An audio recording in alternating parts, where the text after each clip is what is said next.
Et donc le premier entretien est avec Valérie Pécresse, ancienne ministre et présidente de la région Île-de-France.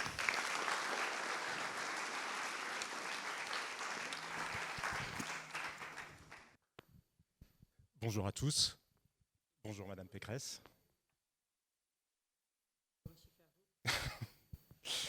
Donc sur ce 15 de France... C'est bon, tout le monde m'entend. Sur ce 15 de France, ce qu'on s'est dit, c'est qu'on n'allait pas forcément passer chacune des propositions dans le détail, parce que sinon, le temps étant limité, ça serait peut-être un peu fastidieux. Donc on va se concentrer sur certains points. Et vous m'avez dit que ce dont vous préfériez parler, c'était l'immigration, l'éducation et le travail. Mais peut-être par rapport à la vision globale, on voit que c'est un projet qui est fort sur l'État. Le tiers, Margaret Thatcher, qui est en vous, ou disons plus libéral, comment il se sent par rapport justement à la vision globale d'Oser la France ? Bien, d'abord, je voudrais saluer Julien Aubert et puis Jean-Philippe Malet, parce que Jean-Philippe Malet est un ancien des Yvelines. C'est un républicain de l'autre rive. Et donc, c'est intéressant de voir qu'Oser la France dépasse les clivages traditionnels pour aller sur un autre clivage qui s'est révélé extrêmement puissant, notamment pendant les régionales en Île-de-France, qui est républicain communautariste. Et je crois que c'est un clivage qui fait des recompositions dans la vie politique française. Et aujourd'hui, le sujet du patriotisme, qui est quand même au cœur du programme d'Oser la France, est un sujet qui, à mon avis, transgressera beaucoup de clivages dans la prochaine présidentielle. Alors, sur les propositions, les 15 propositions, je ne vais pas les détailler toutes, mais elles me parlent, un grand nombre me parlent, notamment dans le domaine économique, dans le domaine social. Ce que je crois, c'est qu'il faut qu'on retrouve la fierté française. Et c'est mon projet. Et la fierté française retrouvée, ça veut dire, effectivement, quelque part, oser la France. Ça veut dire faire le choix de la France. Ça veut dire faire le choix du français, vous l'avez dit. Ça veut dire faire respecter nos lois. Et je pense que c'est l'essentiel et que dans vos propositions, il y a cette idée que nos lois doivent être respectées, la souveraineté aussi constitutionnelle de la France doit être respectée, y compris par les traités internationaux.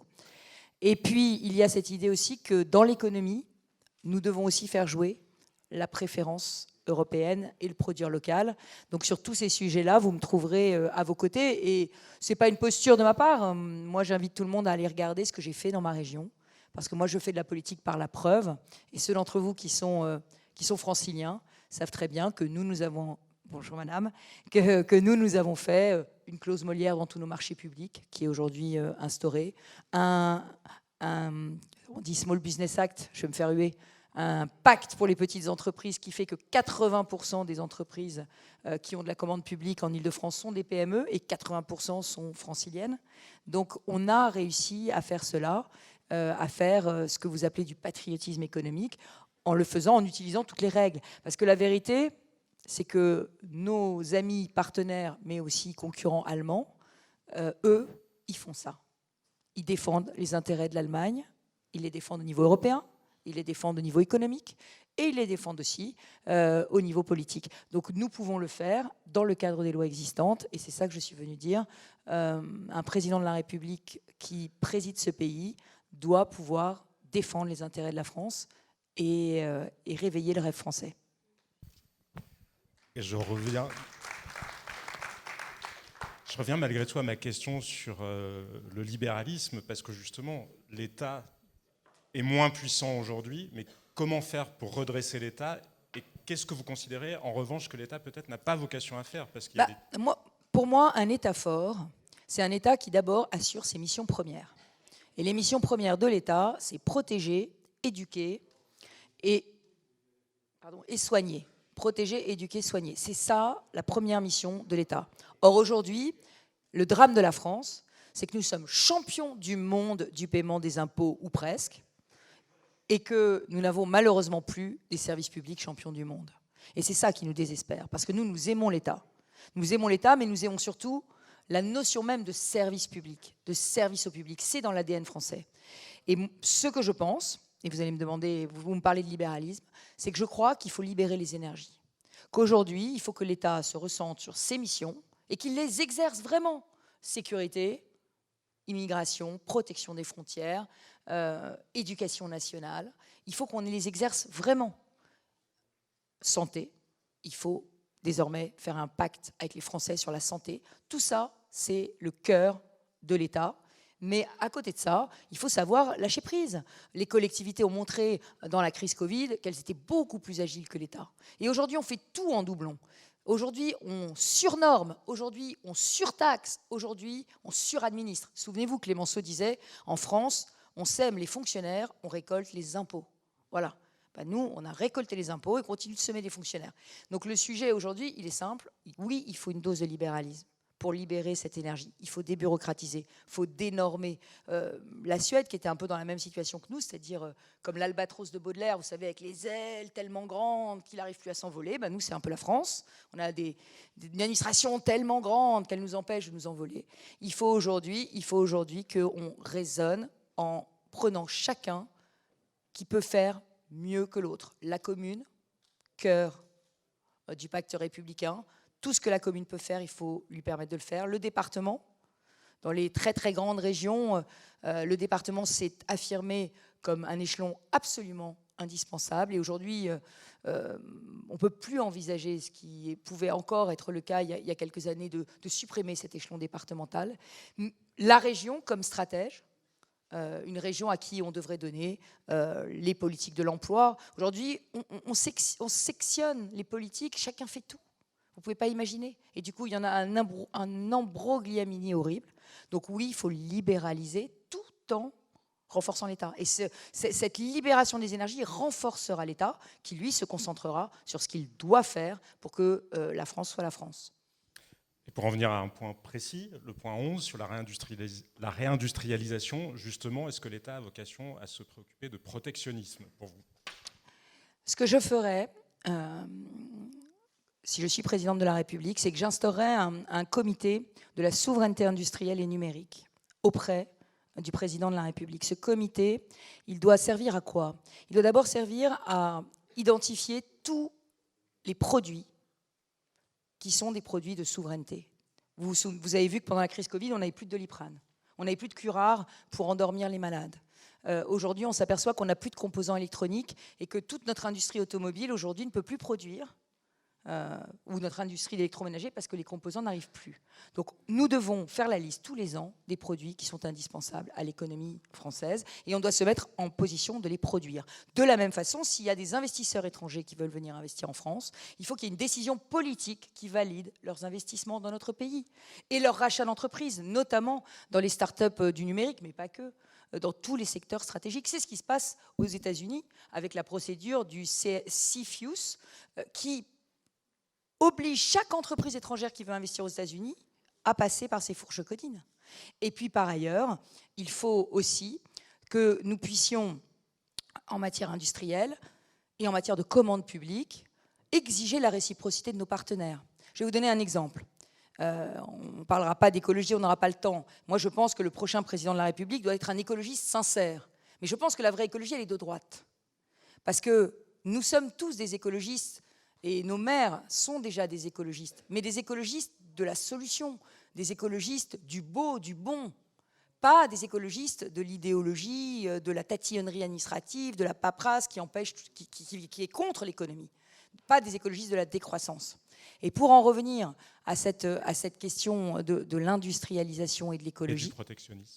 Et du protectionnisme, j'ai passé le plus grand appel d'offres mondial de bus électriques en Île-de-France. Le plus grand, pour décarboner les transports. Or, nous voulons une France, en 2050, totalement décarbonée. Ces bus électriques, il y avait des concurrents chinois et des concurrents français. Eh bien, comment j'ai écarté les concurrents chinois? Je les ai écartés parce que j'ai fait un audit de responsabilité sociale et environnementale et qu'on s'est aperçu qu'ils ne respectaient pas du tout les mêmes règles sociales et environnementales que nous. Et j'ai dit, même s'ils sont moins chers, je ne les prends pas, RSE. Et donc, j'ai pu prendre Eliez, Iveco, Alstom, et donc des bus français. Mais c'est important, parce qu'aujourd'hui, on ouvre nos marchés publics à la Chine, alors que nos industriels, eux, ne peuvent pas vendre et candidater au marché chinois. Dans la plupart des marchés aux États-Unis et en Amérique, on doit produire sur place. Donc, nous ne devons plus avoir une Europe naïve qui se laisse marcher sur les pieds. L'Europe, elle doit défendre les intérêts de la France, elle doit défendre les intérêts des pays européens. Et par ailleurs, on doit pouvoir, nous aussi, aller défendre nos intérêts industriels à Bruxelles. Parce que les normes qui sont votées par Bruxelles, ce n'est pas les fonctionnaires français qui les influencent. Loin de là, c'est les fonctionnaires allemands. Et là aussi, moi, j'enverrai tous les jeunes fonctionnaires qui démarrent dans la vie, je les enverrai passer 3 ans à Bruxelles pour comprendre comment l'Europe fonctionne et pour influencer les normes européennes. Parce que là aussi, vous avez peut-être vu, mais le pacte ferroviaire européen qui a été adopté, il est favorable à Siemens, il n'est pas favorable à Alstom Bombardier. Pareil pour nos agriculteurs, toutes les normes qui sont votées sont des normes qui ne sont pas des normes à l'avantage de la France. Justement, précisément, vous évoquiez un comité national donc pour regarder quels sont les produits qui sont des vrais produits d'intérêt national. Est-ce que quand on est dans une zone monétaire commune, est-ce que quand le droit de la concurrence est décidé au niveau européen, est-ce que ça a du sens d'imaginer une réindustrialisation au niveau national, ou plus exactement, comment vous imaginez pouvoir le mettre en œuvre? Là aussi, il faut avoir une politique de la concurrence complètement différente. Il nous faut des champions européens. Si je poursuis avec cet exemple du train et du fret et du ferroviaire, la fusion Siemens-Alstom nous aurait permis d'avoir un grand champion européen. Bon, et on a refusé parce que, soi-disant, il n'y avait pas de grand champion chinois encore sur le marché. Parce que vous croyez qu'il ne va pas arriver, le grand champion chinois, dans le ferroviaire? Il va arriver très vite. Donc on est en train de détricoter nos fleurons. Un autre exemple terrible, le nucléaire. Le nucléaire. La France a renoncé à défendre l'industrie nucléaire en Europe. Le pacte de relance écologique, le Green Deal européen, inclut des chaudières au gaz, des investissements dans les chaudières au gaz, et pas des investissements dans le nucléaire. Alors que l'objectif de l'Europe, c'est Europe zéro carbone en 2050. Mais Europe zéro carbone en 2050, ça veut dire qu'on va consommer, allez, combien? C'est Julien qui est le spécialiste, 40% d'électricité en plus en 2050?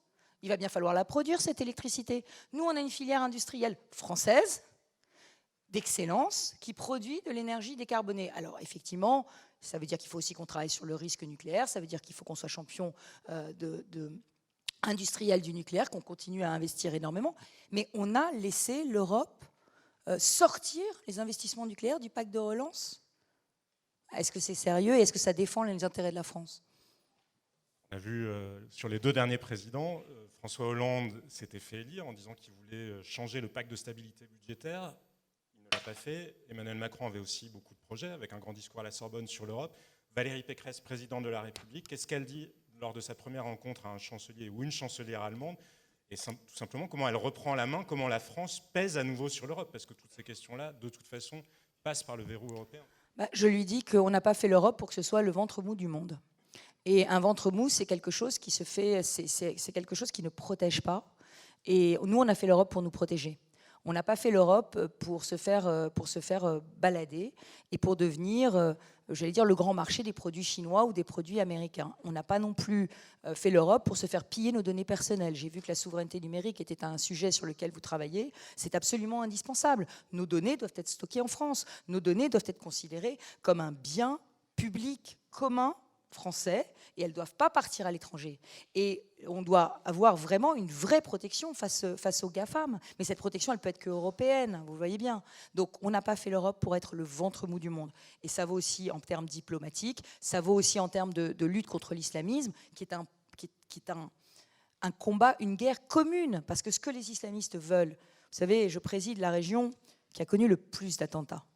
Là, on est en train de juger les attentats du 13 septembre du Bataclan qui ont endeuillé toute la France, mais qui se sont déroulés chez nous. Et moi, j'étais à quelques centaines de mètres de là où ça s'est produit, le soir où ça s'est produit. Donc, je ne sais pas si vous imaginez le choc que ça a pu être pour nous. Bataclan, Samuel Paty, dans un collège très tranquille d'une petite ville de nos chères Yvelines, on a assassiné un professeur parce qu'il voulait défendre le droit de caricaturer. Voilà. Donc, dans mon territoire, typiquement, cette lutte contre l'islamisme, on a compris depuis des années que c'était une bataille de civilisation. Et qu'en réalité, les islamistes veulent tuer ce que nous représentons. Et quand je dis ce que nous représentons, ce n'est pas seulement la France, c'est l'Europe, c'est nos valeurs, les droits de l'homme, c'est le droit de la culture, notre liberté. Voilà, ils veulent nous asservir. Donc on ne peut pas réagir comme ça, et l'Europe ne peut pas, de ce point de vue, être naïve. Elle doit être très lucide et elle doit être virile, si je peux me permettre cette expression. Si un chancelier ou une chancelière allemande vous répond oui, oui, oui, sur le terrain des principes, oui, oui, oui, mais dans la réalité, de toute façon, vous n'avez plus la puissance et surtout, vous n'avez plus la force financière ou l'équilibre des finances publiques qui vous permet de peser sur l'Europe. Alors d'abord, ce que je reproche à Emmanuel Macron, c'est effectivement de donner beaucoup de leçons, de faire beaucoup de beaux discours, mais de ne pas réussir à trouver les alliés qu'il faut. Et ce qui est vrai, c'est qu'aujourd'hui, en Europe, nous devons nous trouver des alliés. Et on doit aller chercher des États pour soutenir notre politique. Et ça suppose une vraie politique de partenariat. Et moi, si j'étais président de la République, j'enverrais, tous les ministres auraient un secrétaire d'État chargé d'être présent à Bruxelles. Et ce secrétaire d'État aurait comme mission d'aller voir tous les pays à chaque politique pour essayer de trouver un consensus, pour essayer de défendre les intérêts de la France. Notre problème aujourd'hui, moi je crois que Nicolas Sarkozy était le dernier président qui, au Conseil des ministres, pointait les ministres en vérifiant si on était allé à Bruxelles pour défendre nos dossiers. Voilà. Je ne crois pas qu'Hollande le faisait. Je pense que Macron... bon, on a des ministres qui sont des amateurs, donc forcément, je ne suis pas sûre qu'ils soient très souvent à Bruxelles. Mais il faut absolument faire ça, parce que c'est là-bas aussi que tout se décide. Donc si on a la paresse de ne pas y aller, et donc je pense qu'il faut qu'on ait des secrétaires d'État qui non seulement puissent faire le lien avec les régions, toutes les régions, c'est-à-dire qu'un ministère, c'est pas à Paris, un ministère, ça tourne et ça va dans toutes les régions pour vérifier que la politique que ça mène n'est pas en train d'être antagoniste avec la réalité de nos territoires. J'étais dans le Var il y a quelques jours où ils ont été classés en zone tortue. Là, le Haut-Var a été classé en zone tortue. Ils ne peuvent même plus agrandir une station d'épuration. Donc la protection des tortues, ça va avant l'assainissement. Excusez-moi, mais trop d'écologie tue l'écologie. Là, il y a un petit sujet quand même. Et par ailleurs, ils ont un très beau projet de centre de recherche mondial sur le rosé. Rosé qui est devenu un de nos excédents de balance commerciale, hein, un formidable succès. Eh bien, aujourd'hui, voilà, les tatillonneries les empêchent de faire. Donc, on a besoin que les secrétaires d'État aillent dans les territoires pour vérifier que toutes les normes qui sont votées à Paris ne sont pas contradictoires avec la réalité du terrain et qu'ils aillent aussi à Bruxelles pour défendre les intérêts de la France. Et je pense que ça, c'est absolument crucial.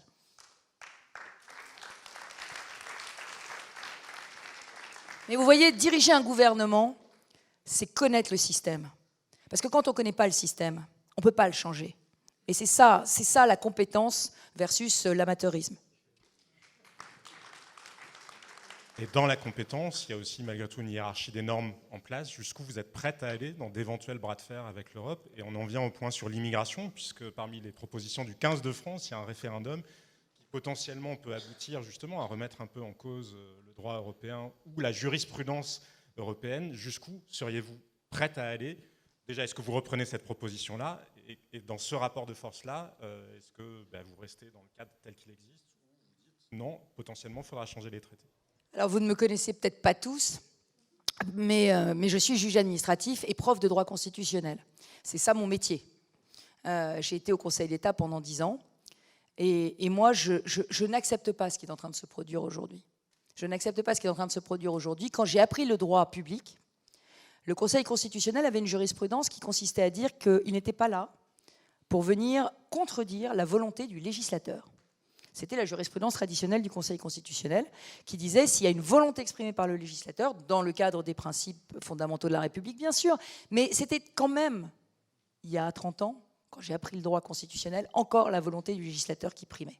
Aujourd'hui, on a l'impression qu'on a bâti une espèce de Moloch qui s'appelle la jurisprudence, et que cette jurisprudence est en train aujourd'hui de couper, là encore, les ailes au législateur. C'est-à-dire que le législateur veut, si le peuple souverain qui a élu des députés souhaite se protéger contre l'islamisme, se protéger contre des flux migratoires incontrôlés, à ce moment-là, on a un juge, le juge constitutionnel, qui interprète la Constitution et qui vient contrecarrer la volonté du législateur. Donc on a un vrai sujet aujourd'hui. Et moi, ce que je ressens, et ce que j'ai dit, c'est que le général de Gaulle, en 1958, quand il fait la Constitution de 1958, il l'a fait pour protéger le pays. Je rappelle qu'il met quand même dedans l'article 16. C'est-à-dire un article qui permet de donner tous les pouvoirs au président de la République en cas de crise. Donc quand on fait cette constitution de 58, c'est pour se protéger. Voilà. Pas pour protéger nos ennemis. Certainement pas. Donc la construction intellectuelle de la jurisprudence aujourd'hui, qui est celle du Conseil constitutionnel, va à mon sens trop loin. Elle est trop tatillonne. Les grands principes de la République, je vous donne un exemple qui m'a énormément choqué. Quand le législateur a voté à plusieurs reprises, et notamment le Sénat, mais Éric aussi était à l'origine de ça, a voté à plusieurs reprises que la consultation habituelle des sites djihadistes était un délit. Bon. Alors on nous dit, ah oui, mais il y a des chercheurs, M. Perrineau, qui de temps en temps vont y aller. Ben, le chercheur qui y va, il dira, je suis chercheur. Voilà. Et il ne sera pas poursuivi. Mais, enfin, quelqu'un qui va, de manière habituelle, consulter des sites djihadistes, c'est quand même quelqu'un qui va se retrouver complètement imbibé de leur idéologie. Donc c'est quelqu'un qui est un sympathisant. Bon, voilà. Et dire que c'est un délit, je vous rappelle que c'est un délit d'aller consulter des sites pédophiles. Hein. Voilà. Eh bien, le Conseil constitutionnel a dit non, c'est pas constitutionnel, c'est attentatoire aux libertés. Je ne comprends pas cette décision. Et il y en a plein d'autres. Donc, ce que je crois, c'est qu'à un moment donné, il va falloir faire deux choses. D'abord, vis-à-vis de la Cour de justice des communautés européennes, vous en avez parlé. Alors oui, la Cour de justice des communautés européennes ou la Cour européenne des droits de l'homme font aussi leur jurisprudence de leur côté. Vous avez vu quand même un arrêt assez sidérant de la Cour de justice des communautés européennes qui a dit que désormais, c'était la Cour de justice des communautés européennes qui allait nous dire comment organiser le travail de nos militaires. Et qu'il fallait les mettre aux 35 heures. Sauf quand ils étaient sur le terrain. Enfin, ils sont toujours sur le terrain. Parce que Vigipirate, c'est quoi? C'est pas des militaires sur le terrain? Bon, donc évidemment, il y a eu ça. La Cour européenne des droits de l'homme, c'est pareil, qui impose, par exemple, que les mineurs isolés sans papier, qui aujourd'hui ne sont plus des enfants des rues, hein, c'est des filières clandestines d'immigration. La Cour européenne des droits de l'homme interdit que nous les reconduisions dans leur pays, alors qu'ils ont une famille. Or, la loi, elle a été faite pour des orphelins. Elle n'a pas été faite pour des enfants qui ont une famille au pays, qui sont envoyés dans le cadre de réseaux mafieux, qui d'ailleurs vont les réduire en esclavage. C'est-à-dire que notre laxisme conduit à ce que 40 000 adolescents soient arrachés à leur famille et envoyés dans d'autres pays. C'est quand même fou. Notre laxisme est inhumain en réalité pour ces enfants. Bref, je le dis sur tous ces sujets. Il faut rétablir ce qu'on appelle l'identité constitutionnelle de la France. Et ça, c'est quelque chose qui est très fort, qu'on a opposé au traité européen par le passé. Alors en général, c'était plutôt pour défendre des libertés, mais là, ça pourrait être pour défendre notre sécurité. L'identité constitutionnelle de la France, c'est dans les traités de l'Union européenne. C'est quelque chose qui nous permet d'attaquer en excès de pouvoir la Cour de justice des communautés européennes ou la Cour européenne des droits de l'homme si elles viennent empiéter sur ce qui fonde, j'allais dire, l'identité de notre nation. Et c'est normal parce que l'Europe, c'est une Europe des États-nations qui décident ensemble de construire quelque chose. Ça n'est pas un État fédéral. Et donc, il faut qu'on puisse réaffirmer cette identité. Je vais même d'ailleurs vous faire un peu peur, puisque nous sommes ici dans le Vaucluse. Il faut savoir que pour les pompiers, la CJCE vient de juger que les pompiers volontaires devaient être soumis aussi. Il l'a jugé pour les Belges, que les pompiers volontaires devaient être soumis aussi à cette loi sur les 35 heures. Ce qui pourrait avoir un effet absolument dévastateur dans toutes les régions du sud de la France, dans lesquelles les pompiers volontaires sont une force absolument indispensable pour venir au secours des pompiers professionnels. Vous imaginez, si vous travaillez, mettons, 40 heures dans la semaine, vous n'avez plus que 8 heures à consacrer à l'activité bénévole de pompiers volontaires. Même si c'est une activité bénévole, ils veulent la mettre dans le cadre de la loi sur les 48 heures maximum, sur la loi sur le temps de travail. Ce qui est juste totalement absurde. Donc vous voyez, c'est très concret et ce n'est pas des cas d'école. C'est très concret, mais justement, la solution, c'est quoi? C'est à chaque fois qu'il y a une jurisprudence qui n'est pas conforme à l'esprit de la Constitution française, la France fait ce qu'on appelle, ce que la Cour constitutionnelle de Karlsruhe a fait en Allemagne. Elle fait une procédure ultra vires, ça veut dire en excès de pouvoir contre un arrêt de la CJCE. C'est-à-dire qu'on peut s'abstraire d'une jurisprudence qui serait contraire, on va dire, à l'ordre constitutionnel français. Les Allemands le font. Les Allemands l'ont fait. Donc nous, on peut le faire. La Commission n'accepte pas toujours, d'ailleurs. Mais... Eh bien, écoutez, il va falloir qu'elle s'y fasse. Parce que nous, on n'est pas pour le Frexit. Nous, on est pour une Europe qui protège. Sur le référendum, justement, et puisqu'on parlait de la question de l'immigration en particulier, la proposition sur un référendum pour réorienter la politique migratoire, est-ce que ça vous prenez ? Et les propositions qui vont avec, l'abolition du droit du sol, la fin du regroupement familial. Alors, je prends l'idée d'un référendum, j'en prends même l'idée de 2 référendums. Parce que je crois qu'il faut qu'on ait un référendum sur l'immigration, parce qu'il faut stopper. Il faut stopper l'immigration incontrôlée, il faut aller d'une immigration subie à une immigration choisie. Ça fait des années qu'on dit qu'on va le faire, on ne l'a pas fait. Pour le faire, il va falloir passer outre plein d'obstacles juridiques. Ça veut dire qu'il faut qu'on soit prêt le 24 avril, quand le président de la République est élu, à passer une loi de valeur constitutionnelle pour instaurer ces quotas, pour instaurer un certain nombre de règles, notamment pour éviter toutes les fraudes à l'asile. Moi, je propose de changer complètement nos règles en matière d'asile et que l'asile soit obligatoirement demandé à la frontière. Vous savez qu'il y a beaucoup de demandeurs d'asile qui traversent des pays sûrs. Dans ces pays sûrs, on pourrait aller dans nos ambassades demander un visa pour la France, le droit d'asile sur la France. Et si on arrive à la frontière, eh bien, on est retenu à la frontière.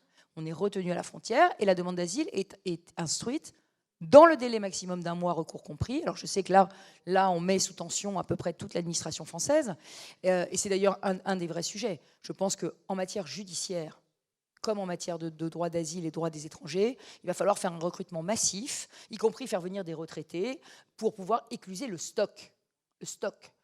Quand j'étais jeune juge, je suis arrivée, et il y avait 3 ans de retard dans le jugement des ordonnances de reconduite à la frontière. 3 ans. Eh bien, un jour, il y a eu un président du Conseil d'État qui est arrivé qui a dit on ne peut pas avoir 3 ans de stock, il va falloir qu'on le réduise à 6 mois. Mais pendant 1 an, on a tous travaillé comme des fous, on était en brigade avec des juges retraités et des jeunes qui venaient d'arriver. Et on peut même prendre comment on pourrait appeler ça, des juristes assistants pour faire ça, sous le contrôle d'un vrai juge. Et on réduit et on abat le stock. Voilà. Parce qu'on ne peut pas rester avec 3 ans de décisions non jugées. Alors ça vaut pour les demandeurs d'asile, bien sûr, mais ça vaut aussi pour la délinquance du quotidien, où on ne peut pas attendre 3 ans que tous les flagrants délits soient jugés. C'est juste pas possible. Voilà. Donc on fera comme ça un premier référendum sur l'immigration, où on revoit le droit d'asile, où on revoit le droit des mineurs isolés.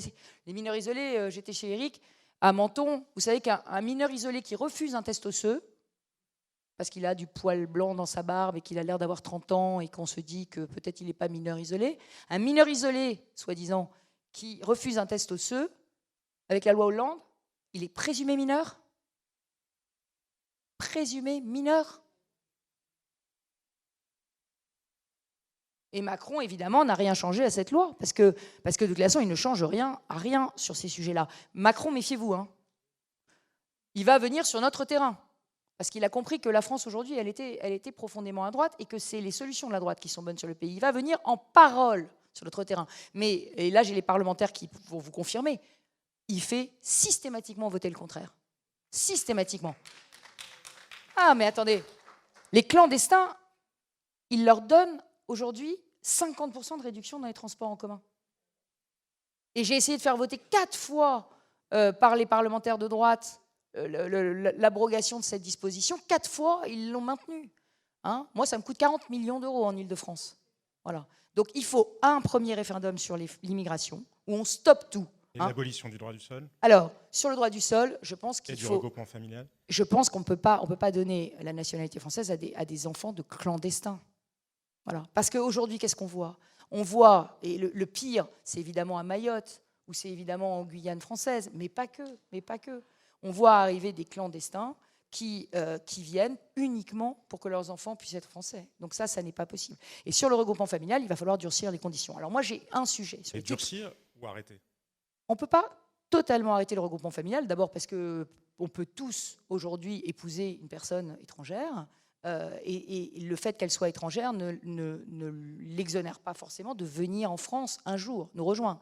Donc moi, je ne suis pas pour l'arrêt total du regroupement familial. En revanche, moi, je veux qu'on durcisse complètement les conditions de ressources, parce que le sujet, c'est quand on se regroupe, il faut avoir les moyens d'élever sa famille, et il ne faut pas venir le faire pour pouvoir toucher des allocations ou des prestations. Donc moi, j'ai deux bémols à ça. Un, moi, je refuse qu'on donne les prestations sociales ce qu'on appelle non contributives, les allocations, les aides au logement, etc. Je refuse qu'on les donne avant 5 ans de séjour régulier en France.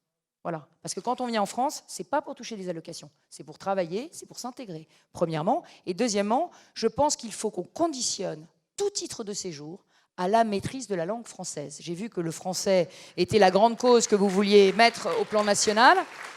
Je suis totalement d'accord avec ça. Là encore, vous allez me dire, je prends beaucoup l'exemple de l'Allemagne. Oui, je prends beaucoup l'exemple de l'Allemagne parce que un certain nombre des associations de gauche qui nous écoutent ne pourront pas dire que l'Allemagne, ce n'est pas des démocrates. Voilà. Bien. En Allemagne, pour avoir un titre de séjour, il faut 600 heures de cours d'allemand et réussir un test d'allemand. Nous, en France, c'est 100 heures de français et il faut juste prouver qu'on est allé au cours. Comment voulez-vous vous intégrer?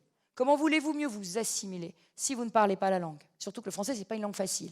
Et comment une maman issue de l'immigration peut-elle élever son enfant et lui donner toutes ses chances de réussir dans la vie si elle ne maîtrise pas elle-même notre langue? Donc il faut que la langue française soit la priorité, ça mènera à l'éducation. Et le deuxième référendum que je veux faire, je le dis, c'est sur la protection contre le terrorisme. Parce que cette question il faut s'armer contre l'islamisme.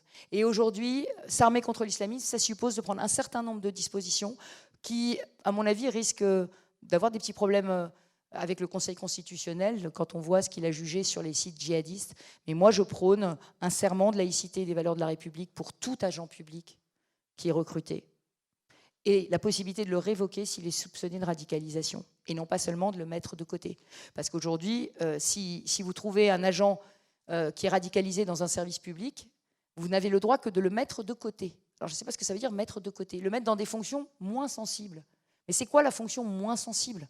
Quand on est éducateur, quand on est enseignant, quand on est infirmier, c'est quoi la fonction moins sensible? Donc il faut que ça puisse être une cause réelle et sérieuse de révocation ou de licenciement.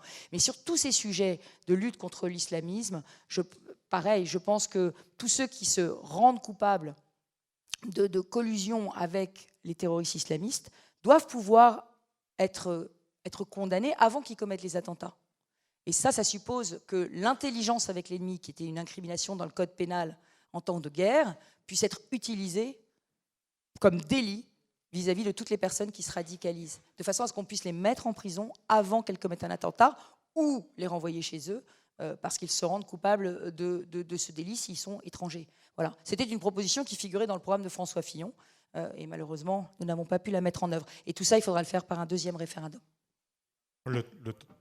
Le temps passe, mais il y a un point sur les institutions, et vous avez beaucoup parlé des juges, parce que c'est une chose que de réaffirmer le principe, par exemple, de la supériorité de la Constitution, mais après, il y a la manière dont les magistrats, qu'ils soient au Conseil constitutionnel ou les magistrats tout simplement, appliquent le droit.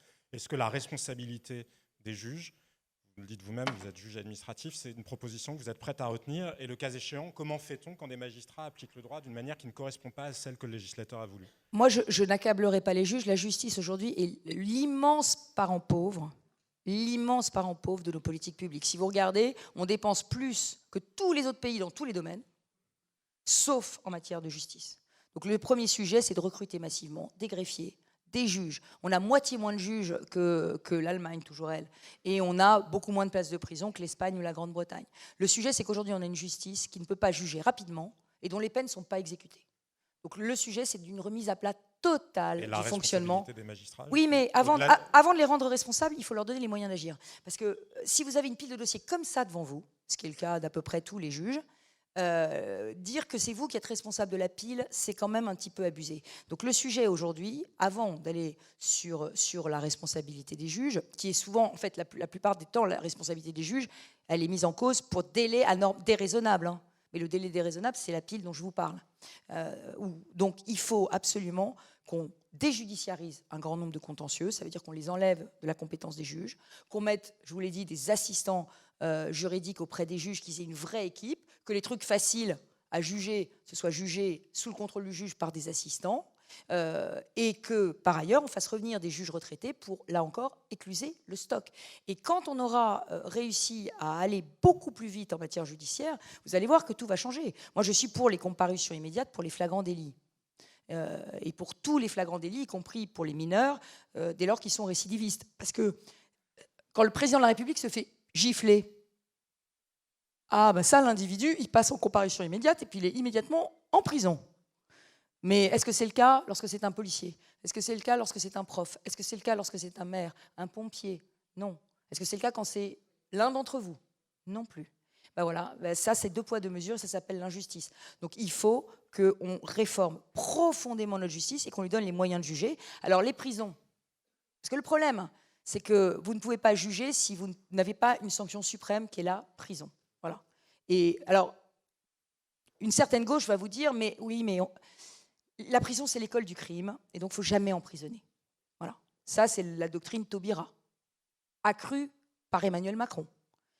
Moi je n'y crois pas. Je crois que ce qui fait les caïds, c'est de revenir dans le quartier avec un bracelet électronique, après avoir insulté un policier, après avoir frappé une vieille dame, après avoir brûlé une voiture. C'est ça qui crée un caïd. Ce n'est pas le fait d'aller en prison. Donc ce que je souhaite aujourd'hui, c'est qu'on revienne sur la doctrine selon laquelle une peine de prison de moins d'1 an ferme n'est pas exécutée. Il faut les exécuter. Alors comment on fait? Parce que les prisons, ça fait 10 ans qu'on nous les promet, on ne les voit pas sortir de terre. Eh bien, on utilise ce fameux bracelet électronique qui sert aujourd'hui à renvoyer dans leur quartier les délinquants au grand désespoir des victimes. On l'utilise et on ouvre des casernes désaffectées, on ouvre des bâtiments publics désaffectés et on y met des délinquants sous bracelet électronique, géolocalisés, et on leur interdit de sortir, sinon ils vont en prison. Et là, vous allez mettre hors d'état de nuire, vous allez éloigner de leur quartier des chefs de bande qui pourrissent la vie du quartier et qui aujourd'hui se comportent comme des caïds. Sur la question de la délinquance, il se trouve que c'est un sujet que je connais bien, étant moi-même installée en Seine-Saint-Denis, comme vous le savez, un département de tous les défis, on va le dire comme ça, de tous les défis républicains. Il faut emmerder plus les délinquants qu'ils n'emmerdent la société. Donc, petit délinquant, petite sanction, mais sanction immédiate. Et grand délinquant, grande sanction. Et il faut graduer les sanctions. Rodéo sauvage, on confisque la moto et on l'envoie à la casse. Est-ce que vous vous êtes rendu compte qu'aujourd'hui, les amendes pour les consommateurs de drogue, l'amende minorée, c'est 150 €, et que si vous roulez à 43 km/h dans une ville, en centre-ville, c'est 135 €. Bah oui, non, mais de temps en temps, ça fait pas rire. Voilà la hiérarchie des normes en France. Bah oui, je sais bien. Mais c'est pour ça qu'il faut qu'on revoie l'échelle des peines et des sanctions. Oui. Et les sanctions, elles doivent être faites de façon à être appliquées. Alors, il y avait un dernier sujet dont je voulais vous parler. Le travail, vous m'aviez dit. Alors, oh, zut, ou l'éducation. L'éducation et le travail. Éducation d'abord. Il y a quand même 1 ou 2 questions que la salle tenait à vous poser. Ah oui, bah, ils vont me les poser. Non, mais sur l'éducation, je l'ai dit, une immigration incontrôlée et une intégration ratée, ça disloque une nation. Et aujourd'hui, il y a le sujet intégration ratée. Mais il y a le sujet éducatif tout court. Nous sommes aujourd'hui une nation dont le système éducatif va mal. Ça fait 10 ans que le niveau baisse. Vous parlez à Oser la France très justement du niveau de français. Mais intéressez-vous aussi au niveau de mathématiques. Aux mathématiques. J'étais il y a quelques jours avec des ingénieurs en Lorraine qui venaient me voir pour me dire on ne trouvera plus de jeunes pour nos usines demain parce que le niveau de maths ne cesse de baisser. Ça fait des années qu'on n'arrive plus à recruter les professeurs de maths. Maintenant, on n'arrive plus non plus à recruter les professeurs français. Et donc l'éducation, grande cause nationale, concrètement... Ah mais sursaut national. Alors concrètement, ça veut dire quoi? D'abord, il faut que nos jeunes aient à nouveau envie d'être professeurs. Parce qu'aujourd'hui, on n'arrive plus à recruter les profs. Alors Anne Hidalgo va vous dire doubler les salaires. D'abord, c'est pas possible, hein, ça coûte 150 milliards d'euros. Mais ce n'est pas seulement une question de valorisation des salaires. C'est d'abord une question de respect du professeur. Parce que si les élèves ne respectent pas les profs, quel jeune a envie d'aller dans un métier où on n'est pas respecté? Donc le sujet, c'est d'abord la discipline. Et la priorité, c'est de remettre des surveillants dans les classes. Et des surveillants pas en contrat précaire de septembre à juin. Des surveillants professionnels qui connaissent les élèves et qui vont les suivre pendant toute leur scolarité comme il y avait avant. Et ceux qui mettent le souk dans l'établissement, les perturbateurs, on les punit systématiquement et quand on les exclut, on ne les réinscrit pas dans le collège d'à côté. Ça s'appelle les poly-exclus. C'est ceux qui sont les plus irrattrapables. On les met dans des centres d'encadrement renforcé où pendant 1 an, on va leur donner des cours spéciaux pour les remettre ensuite dans le système s'ils sont réparés. Mais s'ils ne vont pas revenir perturbés. Voyez. Par ailleurs, il faut que dans nos établissements... Aujourd'hui, on est une société, je vais la faire court, de la file d'attente, du piston et de l'immobilité sociale. Voilà la France. Donc nos services publics, il faut puissamment les réformer, mais l'école est devenue la plus inégalitaire d'Europe. La plus inégalitaire d'Europe. Alors, certains font de l'évitement, vont dans le privé, et ceux qui vont dans le public font quoi? Les classes moyennes, ils payent des petits cours à leurs enfants. Donc l'école n'est plus gratuite. Et ça veut dire quoi? Ça veut dire qu'une famille défavorisée, la réussite de son enfant met plusieurs générations. Et ça n'est pas le modèle gaulliste, ça n'est pas le modèle de la droite libérale, ça n'est pas le modèle chrétien-démocrate, ça n'est pas un modèle de droite sociale. Nous, on est les défenseurs de l'ascenseur social, du travail, de l'effort et du mérite. Et donc il faut, et c'est ce que je voudrais faire une réserve éducative de professeurs retraités et de professeurs d'actifs pour aller faire du soutien scolaire gratuit dans les établissements scolaires. Il faut faire l'autonomie des établissements, des collèges et des lycées pour que les proviseurs et les principaux puissent choisir leurs équipes éducatives et que ce soit des volontaires, pas des malgré nous. Parce que quand on va dans un quartier sensible, il faut être volontaire. Il faut faire revenir des personnes qui sont salariées du privé aujourd'hui en deuxième carrière comme enseignants, avec des projets éducatifs. Et puis, évidemment, il faudra mettre le paquet pour faire des externats d'excellence, là où c'est le plus dur, parce qu'on a besoin aussi de faire émerger des élites, des quartiers populaires. Il faut que l'égalité des chances, ça marche. Et dernière chose, pour les élèves qui ne sont pas scolaires, il faut mettre l'entreprise dans le jeu. Ça veut dire que l'apprentissage, les TPE de moins de 10 salariés, on doit leur enlever toute leur charge patronale sur l'apprentissage et ils doivent nous prendre les apprentis. Et il y a une question que vraiment les gens tenaient à vous poser, parce qu'elle est revenue, j'ai regardé, c'était comment pouvez-vous convaincre les adhérents et les militants d'Oser la France que dans un deuxième tour, le cas échéant, si vous n'êtes pas qualifié, si vous êtes la candidate et que vous n'êtes pas qualifié, vous ne ralliez pas Emmanuel Macron? Et quelle est l'attitude que vous adoptez à ce moment-là? C'est une question qui revenait vraiment beaucoup. Mais attendez, vous ne pouvez pas vous poser cette question-là, c'est pas possible, enfin. Vous avez déjà intégré la défaite? Mais vous avez déjà intégré la défaite? Mais c'est quoi, enfin? Mais c'est quoi Oser la France? Mais levez-vous, mais battez-vous, mais on va y être au deuxième tour, et on va gagner.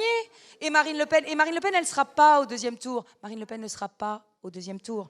Parce qu'aujourd'hui, Éric Zemmour est un boulet à ses pieds. Et Éric Zemmour est un boulet à ses pieds. Aujourd'hui, c'est le candidat de la droite qui sera au deuxième tour et qui battra Emmanuel Macron. Et c'est ça, moi, que je vous propose de faire. Voilà. Et arrêtez de vous mettre dans un scénario de défaite. C'est pas comme ça qu'on gagne une élection. Merci beaucoup à Valérie Pécresse.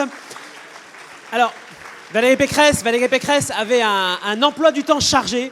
Donc merci beaucoup d'être venu. Ouais. Ici à Lourmarin. Et j'aurais bien aimé vous parler d'une de mes grandes mesures aussi, qui est la revalorisation de 10% des salaires, pour que enfin les salaires payent plus que l'assistance et payent plus que le travail au noir. Et là-dessus, vraiment, posez-vous la question, mais je pense que c'est absolument indispensable qu'on retrouve la valeur travail dans notre pays. Un grand merci. Donc je crois qu'il y a un train qui vous attend. Donc merci d'avoir fait le déplacement ici à Lourmarin, dans le Luberon. Bonne route à vous. Bonne route à vous.